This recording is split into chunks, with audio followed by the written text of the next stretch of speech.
Syedaralun, belum lama ini beredar sebuah unggahan soal bocoran harga bahan bakar minyak atau BBM setelah mengalami kenaikan.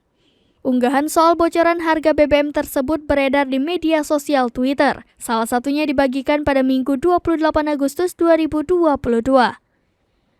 Dalam unggahan itu disebutkan ada 3 jenis BBM yang akan mengalami kenaikan dengan kisaran mulai dari Rp2.000 hingga Rp3.500. Ketiga jenis BBM tersebut yaitu Pertalite, Pertamax, dan Solar.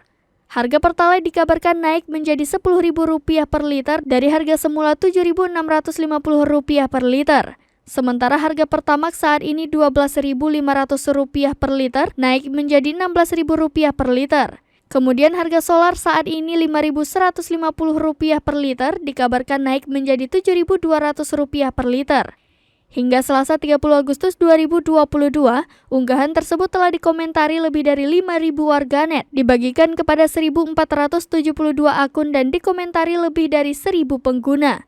Corporate Secretary PT Pertamina Patraniaga Irto Ginting telah memberikan penjelasannya menanggapi unggahan soal bocoran harga BBM sebagaimana yang telah beredar di media sosial. Irto mengatakan hingga saat ini Pertamina belum mendapatkan arahan dari pemerintah untuk menaikkan harga BBM.